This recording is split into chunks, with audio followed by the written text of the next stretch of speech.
Es hora de ponernos al día con nuestros derechos. Por la vivienda digna, la recuperación justa y la justicia social, les damos la bienvenida a su programa Tus Derechos al Día. Bueno, gente, estamos aquí una vez más en Tus Derechos al Día, esta vez con la intención de hablar sobre algo que ha estado ocurriendo ya hace un mes, pero que ciertamente ha sido un poco difícil encontrar espacios intencionales para dedicarle atención a la temporada de huracanes. Estamos haciendo esto en días donde está pasando un fenómeno atmosférico que pasó literalmente de ser una onda a ser un huracán catastrófico categoría 5 en 3 días, con la intención no solamente de hablar de cuáles son algunos de los preparativos que la gente debe tener al día cuando viene ahora la temporada de huracanes, sobre todo en el periodo pico que yo creo que hay que empezar a ponerlo un poco en duda porque estamos hablando de un huracán que ha roto todos los récords por lo rápido que se fortaleció, la ubicación en donde está tan temprano, ¿verdad? Entre los últimos días de junio y el 1 de julio, así que yo creo que esa vigilancia debe empezar desde ya. Hablar un poco de algunos de los cambios más recientes en los que son las políticas de FEMA, pero también ese llamado al gobierno de que mientras estamos prestando la atención a todo, menos a lo que debe ser, ya empiecen a salir esas campañas literales e intencionales sobre preparación para tiempo de desastre. Y con eso en mente, tengo aquí conmigo a la compañera licenciada Verónica González. Saludos cordiales. Saludos, Ariadne. Buenas tardes, buenos días. Los donde nos están escuchando a la hora que nos están escuchando. Verónica Saludos cordiales. ¿Viste esa formalidad en la presentación? ¿Viste? Yo creo que es la primera vez en Tus Derechos al Día. Wilton no sabe qué hacer, no sabe si cortar o volverlo a hacer de nuevo. Y tenemos a distancia desde San Lorenzo, Puerto Rico, nuestra compañera, la licenciada Gloria Meléndez Mulero. Saludos cordiales, Glory. Saludos a todos y todas. Aquí un poquito indispuesto de salud, pero lista para dialogar sobre este tema. Temporada de huracanes. Ayuda Legal Puerto Rico se caracteriza o se dio a conocer con mayor ¿verdad? Amplitud a las pocas horas del huracán María, precisamente lanzando una iniciativa que tenía que ver con respuesta legal, pero también con abogacía en tiempos de desastre. Y desde ahí, cada vez que viene un desastre, sea un huracán, terremoto, pandemia, Ayuda Legal Puerto Rico saca una respuesta que combina, por un lado, apoderamiento legal, pero que también tiene un componente que tiene que ver con influenciar políticas públicas. Yo creo que una de las preguntas, y ahora en verano, donde trabajamos nuestro informe hacia una recuperación justa, donde trabajamos, ¿verdad?, hacia el encuentro a la recuperación justa, que es en agosto, una de las preguntas, ¿verdad?, que siempre nos hacen es ¿dónde estamos? ¿Cuál es el saldo? Este año se cumplen, Verónica, 7 años después de María. Vimos cuando María y todavía seguimos viendo los años después las imágenes de los toldos azules, hablar de los $20,000 millones para la recuperación, y muy poco de eso realmente. Yo creo que quizás no es menospreciar que todavía hay toldos azules, no es menospreciar que todavía hay dinero por ahí que debemos estar tratando de impactar para que se use donde tiene que usarse, pero esas ya no son las fichas de las cuales debemos estar partiendo, ¿verdad? Cada vez que hablamos de temporada de desastre. Así es. Todavía estamos en un proceso de recuperación 7 años después de María, ¿verdad? Que la verdad, y tristemente, significa que nos ponen en una posición bien precaria cada vez que empieza una nueva temporada de huracanes, y la gente pues obviamente está preocupada de qué esto significa, ¿no? Hay gente que todavía tiene casas que están en proceso de reparación o que ese proceso de reparación aún no ha iniciado. Sí, ¿qué significa eso cada vez que empieza una nueva temporada de huracanes y nos vemos ante la posibilidad de que llegue un huracán nuevo y que ocurra un desastre nuevo, ¿verdad? Porque el huracán mismo no es el desastre. Dicho eso, pues hay una realidad climática también que tenemos que tener bien pendiente. Yo sé que hay tal vez un deseo de no prestar mucha más atención, nos preocupa y nos sentimos alarmados. La gente, creo que hemos llegado a un punto que el PTSD se nota, y vemos los mensajes en redes sociales y vemos, por ejemplo, cuando hacen avisos de que viene un nuevo evento, incluso cuando lo que hay en el aviso o lo que hay en ese mensaje, lo que hay son hechos, son datos de lo que está pasando, la gente los ve como alarmistas porque saben la posición que estamos, ¿verdad? Y que no tiene nada que ver solamente con gente que siempre salen, ¿verdad?, los expertos en meteorología. Literalmente hay un miedo que está anclado en una realidad, y es que la recuperación, la gente piensa que si se te va a la casa nadie va a venir a responder. Si viene la lluvia, se va a ir la luz, Dios sabe hasta cuándo. Con el menor viento, claro. el menor vientito se va a ir la luz, y ciertamente eso es una preocupación. El proceso del departamento que ha manejado el Departamento de la Vivienda con los fondos de recuperación, la verdad que dentro de estos 6 años difícil ha sido, ¿verdad?, que ha sido moverlo, pero la verdad es que ya se ha invertido muchísimo de ese dinero. Hay muchos procesos de reparación de viviendas que están bien adelantados, o por lo menos bien adelantados en lo que ellos podían hacer o dijeron que iban a hacer. Tenemos unas 6,000 casas que están reparadas, reconstruidas. Tenemos miles de personas con vouchers para comprar una vivienda nueva porque estabas en zonas inundables, pero que solamente, vamos a decir, unas 900 personas, estaban 800 y pico en los últimos datos que nos dieron, habían en efecto conseguido comprar una casa nueva con ese dinero. Así que tenemos personas que saben que viven en zona de riesgo, saben que su casa está, por ejemplo, en una zona altamente inundable, tienen un cheque en mano para comprar una casa y aún así no pueden hacerlo. Y que lo vieron cuando Fiona, lo vieron cuando las inundaciones de Isaac, Gloria, esos impactos, ¿verdad?, agregados de la gente sentir que cada vez que viene un desastre se empieza desde cero. Sí, definitivamente. Y no solamente estamos hablando de los fenómenos atmosféricos, también los otros desastres que se nos han ido sumando. Ahora mismo ese huracán está ahí abajo y aunque uno desde el principio sabía que venía por el sur, pero la gente todavía tiene miedo, subiera un poco, cuando llegara a isla siempre sube, nos tocará o no nos tocará. Y ahora mismo yo estoy pensando en eso, pero también estoy con COVID en mi casa y a la misma vez no hay agua. Así que ese trauma histórico, ¿verdad?, que estamos viviendo como país, no es solamente un asunto que uno tiene en la mente, sino que es bien real. Es bien real y vemos cómo el país realmente no está respondiendo. Si ahora mismo estamos pasando por esta situación y ante la posibilidad de que va a llover en estos días, ya no hay agua, imagínate cuando no venga el huracán, cuando ya venga el agua, cuando venga la lluvia, como pasó en Fiona, ¿cuántos días más vamos a estar sin agua? Así que se suman una cosa sobre la otra, y no es hipotético, está pasándome ahora mismo, estoy aquí, sin agua, con COVID y la amenaza de huracán. Sí, y creo que es bueno recordar, ¿verdad?, algo que decíamos de esos primeros días después de María y volver a traerlo. Los desastres son políticos, ¿no? Cambio climático es una amenaza latente, real, inmediata. Ahora mismo llevamos décadas advirtiendo de que esto iba a pasar y aquí estamos. Tenemos un huracán categoría 5 la primera semana de julio, pero que se convirtió en categoría 4 en junio. Eso nunca lo habíamos visto. Las aguas del Caribe están más calientes que nunca. Eso es efecto directo de la actividad humana.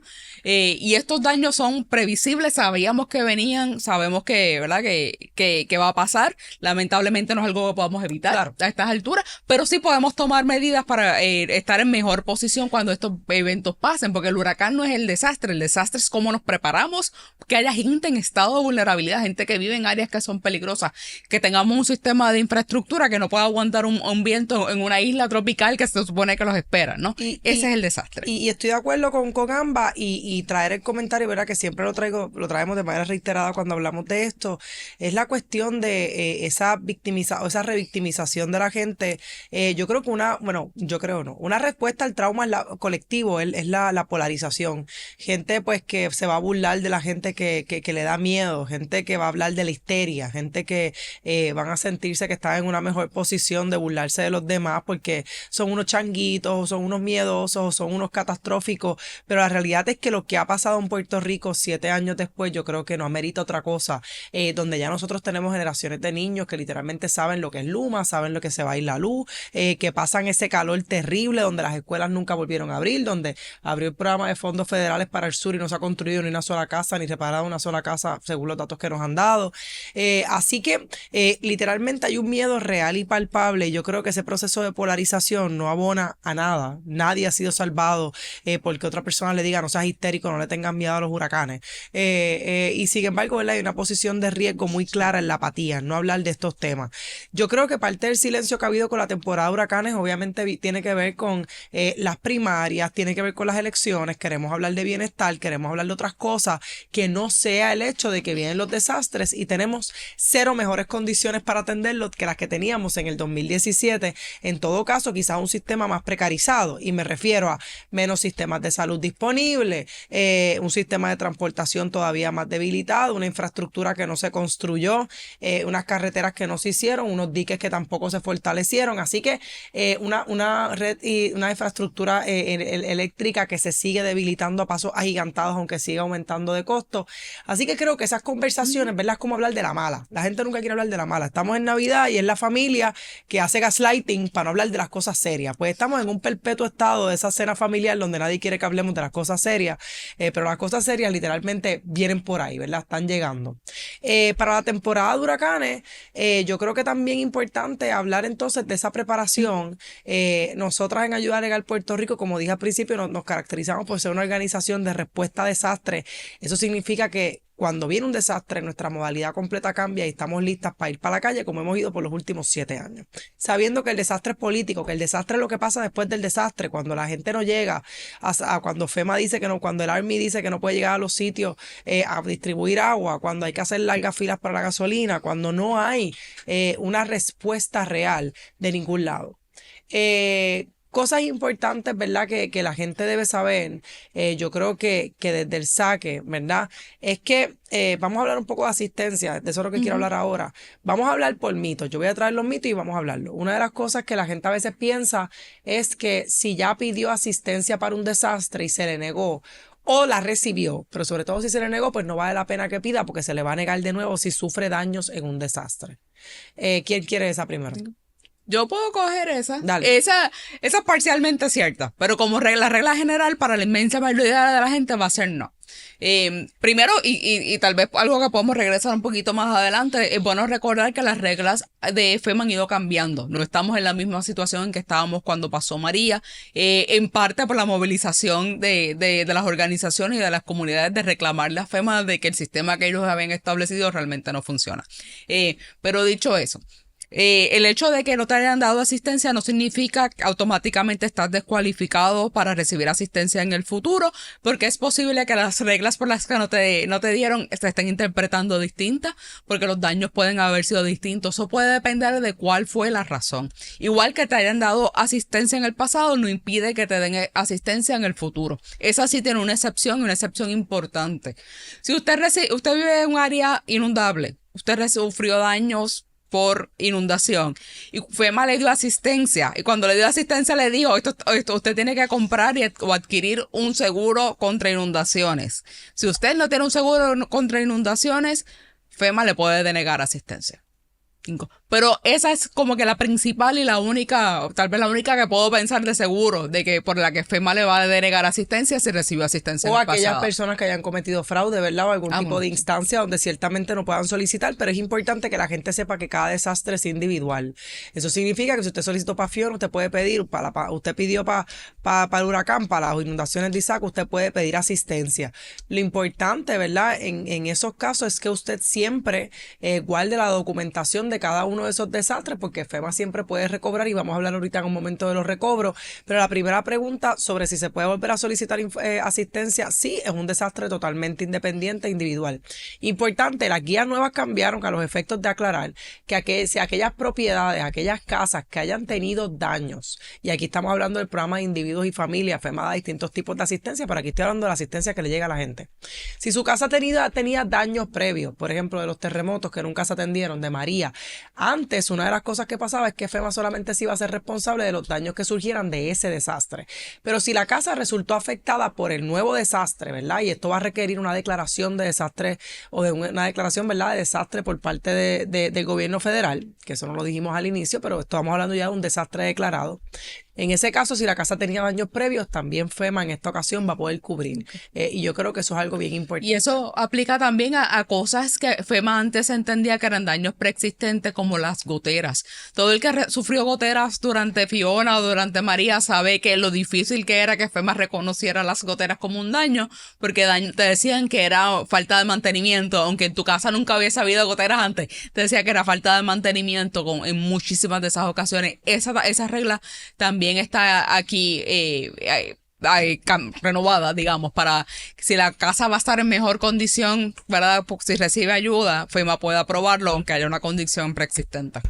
Claro que sí. Segundo mito también, que a veces la pregunta que nos hacen y va dirigida a poblaciones particularmente vulnerables, y aquí quiero enfatizar que los desastres no afectan a todas las personas por igual, como la crisis, como los desastres son políticos, sus impactos son políticos. Aquí no hay nada como que María destapó la pobreza, ni la hizo obvia, ni reveló la inequidad. No, aquí había inequidad de la manera en que usted puede pasar un desastre y usted sabe que su techo se va a ir volando y a quienes no se le van a ir volando. Quienes tienen que llegar a un refugio, quienes no tienen que llegar a un refugio. Gloria, una de las preguntas que también nos hacen de cara a la temporada de desastres tiene que ver con una de las poblaciones históricamente vulneradas en estos procesos, que es la población inmigrante. La población inmigrante tiene derecho a pedir asistencia de FEMA. Ay, Estás ¿estás en en mute. mute? Disculpen. La población inmigrante podría, en efecto, solicitar las reparaciones de FEMA y Verónica, me ayudas y me corriges, porque pues, de hecho puede hacerlo, ¿verdad? Puede solicitar. Es elegible siempre y cuando haya una persona dentro del hogar que sea elegible para Eso solicitar así. esa asistencia. Por ejemplo, si usted no es una persona inmigrante, pero tiene un hijo que sí pudiera ser elegible y vive dentro del hogar, sí se puede solicitar la asistencia. Es bien importante, siempre decimos cuando hay una persona inmigrante, estar bien claro de que FEMA está dentro del Departamento de Homeland Security o de Seguridad Nacional, y siempre lo traemos porque aunque FEMA, el llamado es a que no se utilice esta información para procesos de deportación y usualmente se hacen procesos de freeze, de congelar los procesos de deportación durante las declaraciones de desastre mayor, cualquier cosa puede pasar, sobre todo si se da un cambio de administración más restrictivo para personas inmigrantes. Así que nuestra responsabilidad es siempre decirlo. Y también quería decir sobre el tema de los inmigrantes, que personas inmigrantes que no tienen documentación y que no tienen familias elegibles, lamentablemente siguen fuera de ese espectro. Así que hay un llamado, hay un área de necesidad y de urgencia para que el gobierno atienda a esta población, ¿verdad? Que después termina teniendo que solicitar asistencia de iglesia o esperando lo que queda al fondo del barril, y que nos pasó, por ejemplo, en los casos de Río Piedras, poblaciones en Santurce que no tenían opción de a dónde pedir ayuda, literalmente ni siquiera la bolsa de comida, de compra, porque no eran elegibles para este tipo de asistencia. Sí. Y por el Ahí, miedo, ¿no? oh, A que se les tome represalia. Y claro. Verónica, y perdona que te interrumpa, pero también, ¿verdad? Entender que esto no afecta sus solicitudes que tienen que ver con procesos de inmigración. Los procesos de asistencia a desastres son excluidos de aquellas restricciones, ¿verdad? De carga onerosa, por ejemplo, que existen y que podrían obstaculizar que una persona inmigrante lograra su estatus regular en Puerto Rico, Verónica. Sí, no, solo quería aclarar que hay algunos inmigrantes que pueden solicitar ellos por derecho propio, ¿verdad? Los inmigrantes en estado regular, si hay un menor en el hogar, pero las personas ¿verdad? Con la tarjeta verde, ¿no? Los residentes permanentes, ciertas personas que están bajo algunas visas, como las visas U, las visas T, las visas V, las personas inmigrantes que tienen estas visas conocen bien este lenguaje, podrían todavía recibir asistencia si tienen residentes de Puerto Rico, así que es bueno siempre ver la lista que está en ayudalegalpr.org. Sí, gracias por decir eso también. Hay una pregunta que no necesariamente, ¿verdad? Que a veces la gente se la pasa por alto, y es sobre los documentos que se necesitan para solicitar. Y es importante, ¿verdad? Que esas identificaciones, esos documentos que tienen que ver con los seguros sociales, se tengan al día. El seguro social en particular, porque a veces tenemos nombres que se escriben distintos en la tarjeta del seguro social, en la licencia, personas que se han llamado 25 por 25 maneras, ¿no? Yo soy Ariadna M. Godreau Aubert, Ariadna Michelle Godreau Aubert, es diferente. Lo que vamos a contar es la manera en que está en esa tarjeta del Seguro Social. Así que importante, ¿verdad? Que usted tenga esos documentos de identificación, igual que, y voy a entrar a esta etapa ahora ya, documentos que tienen que ver con que muestren que usted vive en la casa. Para usted solicitar asistencia de FEMA, como sobreviviente de un desastre, usted tiene que demostrar que usted, quién es usted, que usted es una persona elegible, que usted sufrió daño, y que sufrió daño porque donde usted vive hay una declaración de desastre mayor, y que esa casa, ese lugar donde usted vive, sufrió algún tipo de daño. Recuerden que FEMA va a responder por esa propiedad personal o esa casa, o darle asistencia a usted para relocalizarse temporalmente, o darle asistencia a usted para necesidades especiales urgentes, y vamos a hablar ya mismo de qué es eso.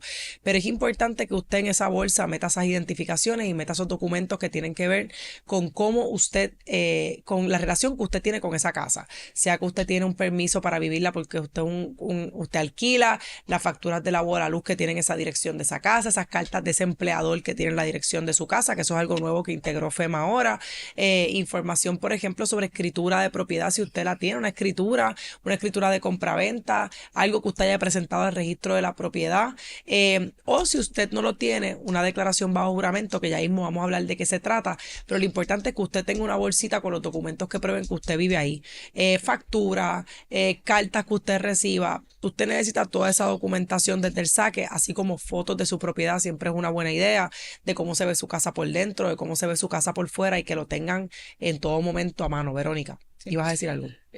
Sí, bueno, sobre este punto en particular, siempre es bueno recordar que eso fue una de las cosas que más dificultades causó cuando María, se estima que unas 70,000 solicitudes fueron denegadas porque no tenían titularidad la persona, o por no pudo demostrar que vivía en esa casa, que era dueño de esa casa, porque la asistencia es para personas que son dueñas de la propiedad y ocupantes. Si usted está alquilando, no puede pedir ayuda para la vivienda, ¿no? Porque se fue el techo. Y si usted es el dueño pero no la vive, tampoco podría pedir ayuda para la vivienda, porque tiene que vivir en ella para recibir asistencia. Pero la titularidad fue un issue bien importante. FEMA ha ido flexibilizando algunas de estas normas, incluyendo nuevos documentos y ampliando la gama de documentos que usted puede presentar para demostrar que es dueña de la propiedad. Así que es importante que tenga todos esos documentos a la mano. Otro problema que vimos con frecuencia, que también es toca algo que mencionó Ariadna ahora, es las direcciones, particularmente las direcciones en áreas rurales.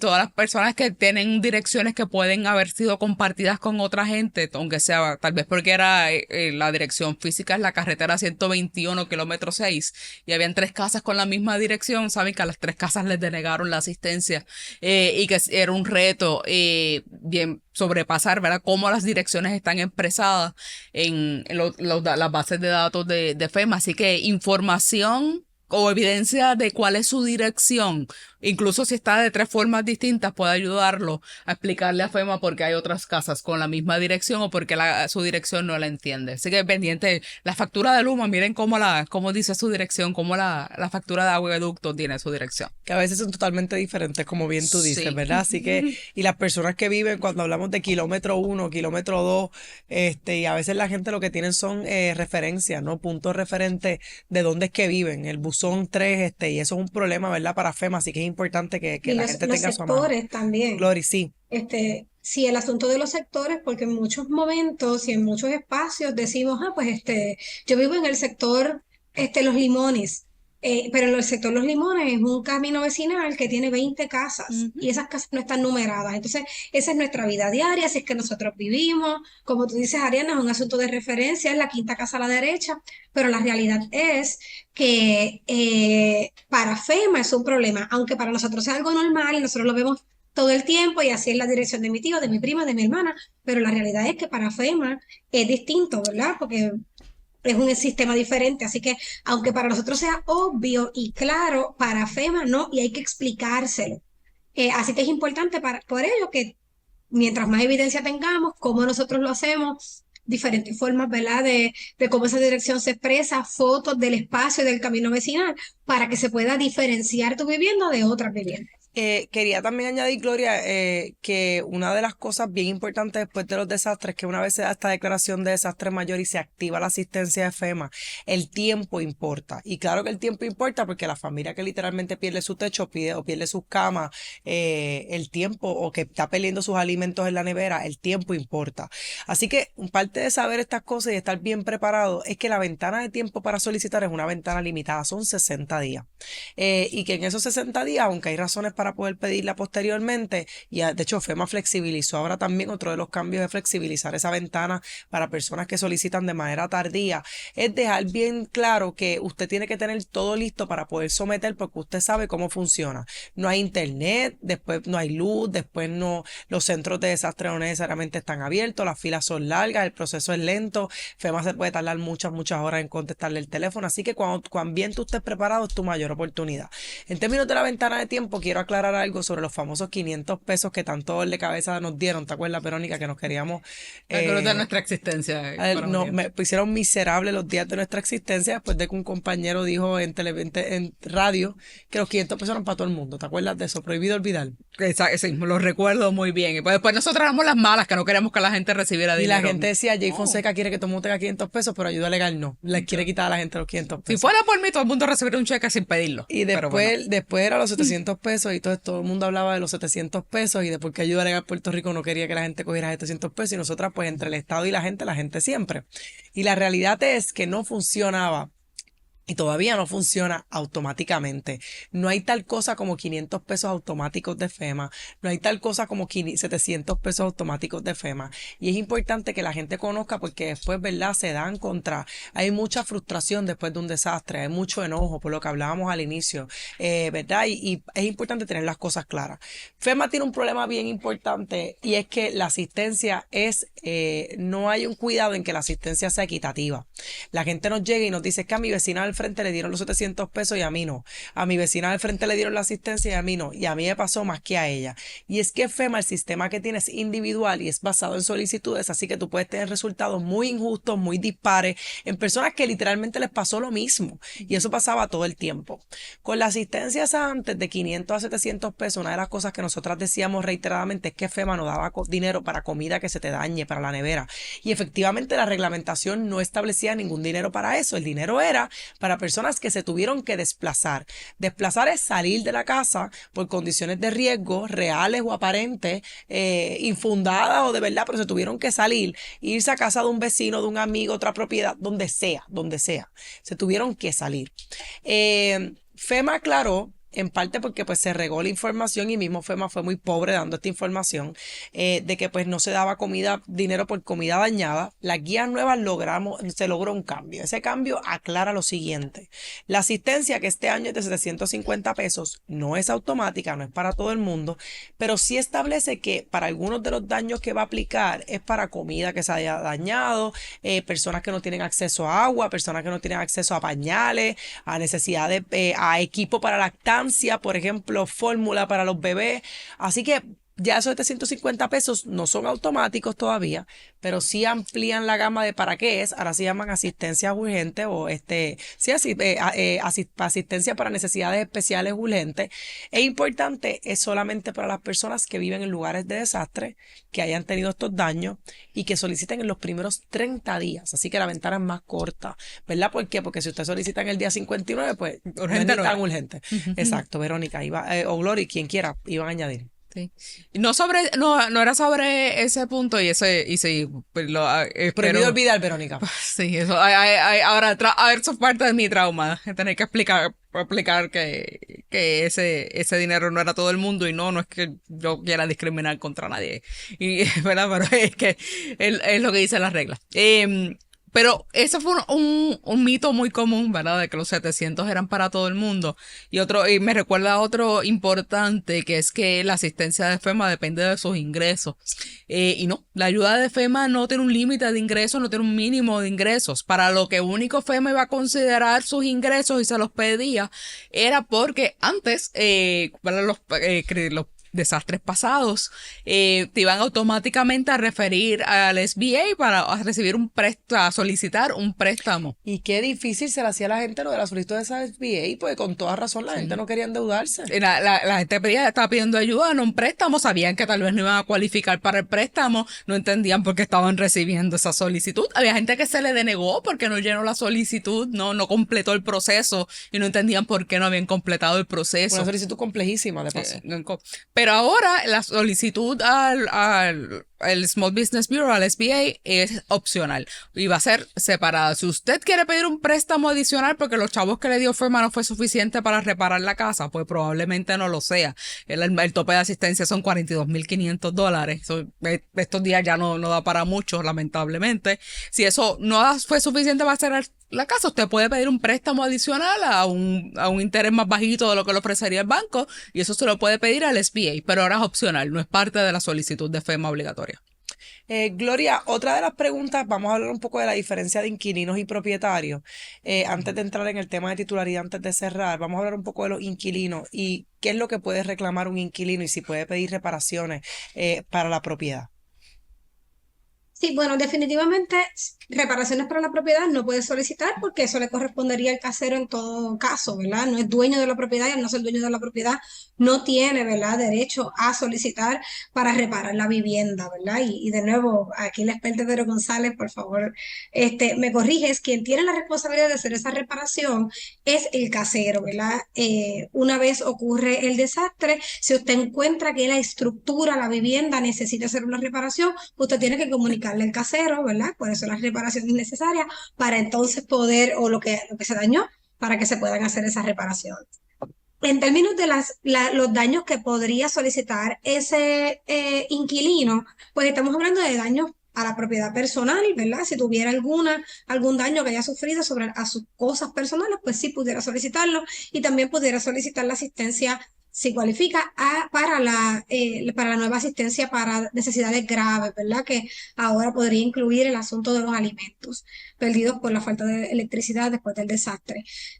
Básicamente esas serían las cosas que pudiera reclamar el inquilino, las responsabilidades del casero. Para más información también está en ayudalegalpr.org. Usted puede entrar y puede encontrar información sobre ambas posibilidades, ¿verdad? De solicitar ayuda, tanto si esto es un casero como si esto es un inquilino.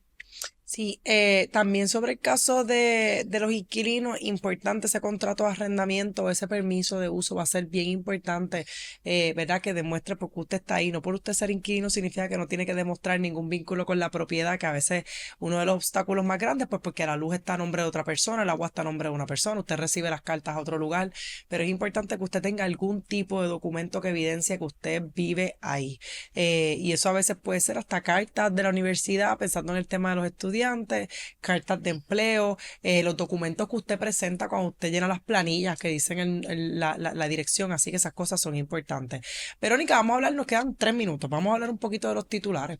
Las personas que son dueñas y no tienen un título formal tienen derecho a recibir asistencia de FEMA, lo vamos a seguir diciendo, el gobierno todavía nunca ha sacado una campaña sobre el derecho de los titulares a recibir asistencia, aunque no tengan una escritura, a pesar de que 77,000 familias, según el estimado del National Low Income Housing Coalition, se quedaron fuera de la asistencia de FEMA. Se repitió este panorama con otras familias menos, ¿verdad? Pero en Fiona, y ha sido un tema recurrente. La idea de que si usted es dueño, pero usted no tiene un papel que lo pruebe, un documento legal, usted no puede recibir asistencia. Eso es mentira.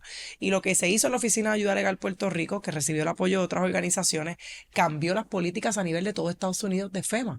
Y finalmente tenemos unas guías que un poco aclaran más todavía cómo se prueba que una persona es dueña sin tener un documento legal, porque nada en Puerto Rico exige que usted tenga nada inscrito en el registro de la propiedad o que usted tenga una escritura. Vero. Sí. Y es bien común. Yo creo que algo con lo que tal vez el gobierno no reconoció, tanto estatal o federal, cuán común es esto. Porque estamos hablando aquí no solo las personas que ocuparon un terreno y construyeron la casa, estamos hablando de personas que tienen herencias y nunca las dividieron, ¿no? Y me dicen que yo tengo escrituras de mi casa, pero la casa está a nombre del abuelo todavía, ¿no? La escritura tiene el nombre del abuelo. Así que esa no es una evidencia de que usted es el dueño, y eso es lo que va a ver a FEMA. Las herencias son bien comunes, las estructuras que nunca fueron segregadas. Hay 3 casas en la misma finca, por ejemplo, en el mismo terreno. Eso puede tener problemas. El segundo piso, tu casa es el segundo piso de la casa de tu mamá, está bien, es separada. Pero si no hay un documento que diga que esa es una casa separada, pues no vas a poder demostrar que eres la persona dueña. Así que, ¿qué hace este documento que nosotros preparamos? Básicamente es una declaración bajo juramento, no necesita un notario que la llene, pero usted le jura a FEMA porque usted es el dueño de la casa, a pesar de que no hay un papel que dice que usted es el dueño. Y ese documento nunca va a ir solo. Si usted es el dueño de la casa porque la heredó de su mamá, pues debería ir acompañado con su certificado de nacimiento y con el certificado de función de su mamá. Recuerden que no hay herencia hasta que alguien se muere. Vamos a no matar a nuestros padres y abuelos. Ni siquiera, ¿verdad? En teoría, la herencia ocurre cuando alguien muere y le deje la casa. Así que va a ir acompañada de documentos que demuestren, ¿verdad?, que lo que usted está diciendo es cierto. Y con eso debería ser suficiente para demostrar la FEMA que usted es la persona dueña de esa casa. Que tiene un interés propietario. Que tiene sí, no solo interés dueña, el término legal que ellos utilizan es interés propietario, que puede ser porque la heredó, que puede ser porque usted es la persona que se encarga del mantenimiento del hogar.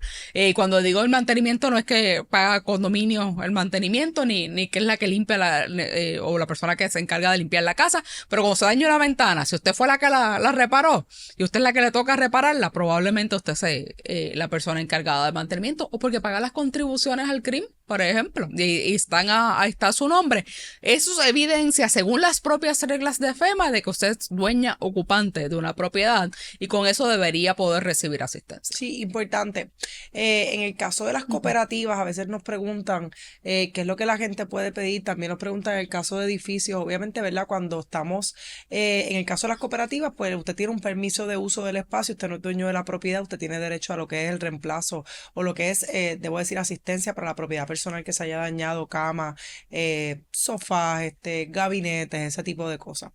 En el caso, ¿verdad?, de edificios, pues pasa un panorama similar en el sentido de que cuando tengamos un seguro que está operando, como en el caso de los edificios hay seguros, esos seguros tienen que venir primero en escena antes de que FEMA pueda dar asistencia. Las guías nuevas todavía hacen más favorable el hecho de que FEMA complemente o apoye cuando el seguro es insuficiente, pero es importante que la gente sepa que FEMA no es un seguro.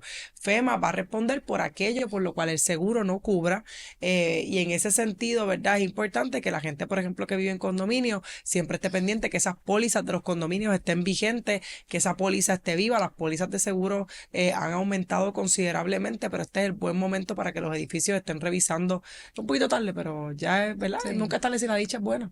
Eso. Y sabemos que hubo muchos problemas con las pólizas de los condominios después de María.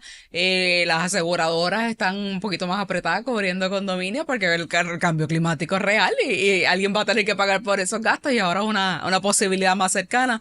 Pero sí, los condominios están en esos procesos, ya deberían estar renovando, arreglando contratos de seguros para asegurarse, ¿verdad?, de que una vez si ocurre algo, el edificio pueda responder. Que tal vez es una buena pregunta también cuando vamos a solicitar asistencia, si usted vive en un condominio, vive en un edificio, ¿qué ayuda puedo pedir? Pues tal vez la pregunta que nos debemos hacer, si se daña, ¿lo arreglo yo o lo arregla el condominio? Si la pregunta es que me toca arreglarlo a mí, probablemente pueda pedir asistencia. Si es al condominio, probablemente no pueda pedir asistencia para eso, porque supone que es el condominio el que responde y el condominio no puede pedir ayuda a FEMA, o usted no puede pedir a nombre del condominio a FEMA.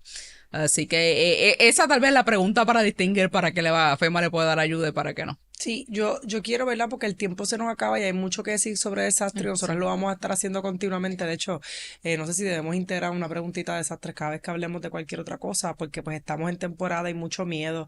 Miren, cada vez que hay un aviso de tormenta o de lo que sea, lejos, donde sea, siempre hay alguien que llama o que pregunta qué yo voy a hacer si de momento esto viene, porque la gente tiene inseguridad.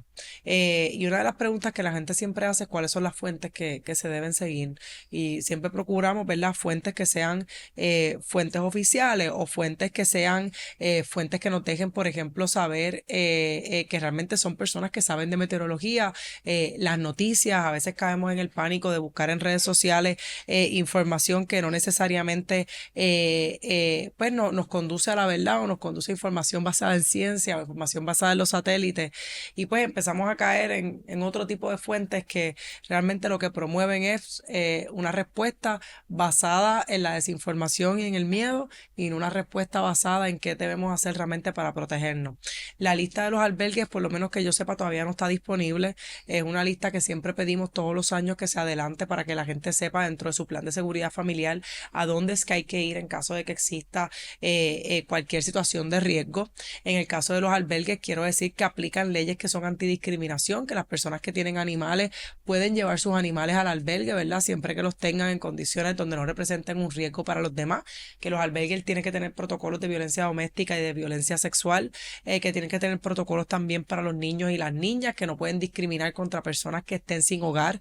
Eso yo creo que también es bien importante, contra personas por razón de identidad de género, y todas las distintas cosas que vamos a seguir hablando, pero siempre lo lanzo, ¿verdad?, porque me parece que es importante.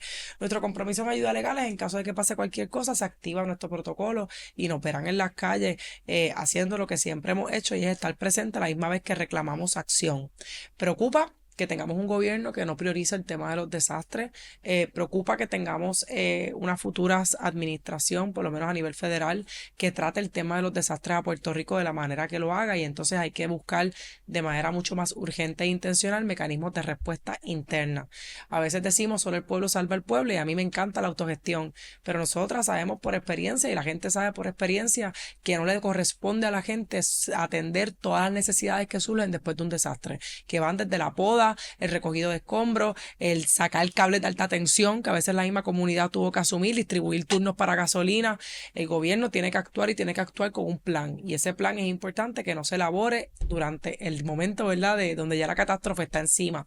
Los desastres son previsibles. Son previsibles porque sabemos todos los años lo que pasa en temporada de huracanes. Sabemos, no sabemos cuándo va a pasar, pero sabemos que va a pasar, ¿verdad? Y ya se está hablando a la gente de que esto demuestra que tienes que tener la reserva de 10 días de alimentos, que tienes que tener la reserva de 10 días de comida con una inflación de un 16, 18, 19%. Así que pues mucha desconexión, ¿verdad? Y mucho discurso que empieza a responsabilizar al ciudadano, a la persona, de la preparación, como si ya hubiese fracasado en la sobrevivencia. El gobierno levantó las Ya manos. el gobierno se rindió. No, pero ya fracasamos. Exactamente. Yo creo, y tal vez como lo último voy a decir lo último que diga en este tema, la resiliencia se le exige al Estado, no a la gente. El Estado es el que tiene que estar preparado para el desastre, el Estado es el que tiene que asegurarse que la gente no muera durante un desastre, que la gente no esté en posiciones de vulnerabilidad. Sí. Dicho eso, más información sobre esto, ayudalegalpr.org. Nuestras abogadas están ahí de lunes a jueves de 9 a.m. a 7 p.m. y los viernes de 9 a.m. a 5 p.m. Importante que ayudalegalpr.org tiene toda la información relacionada a desastres y sus derechos. También tiene documentos que usted puede entrar ahí, crearlo y hacer que esos documentos sean parte de su expediente o de su bolsita de documentos importantes que usted va a tener a la mano en caso de cualquier desastre.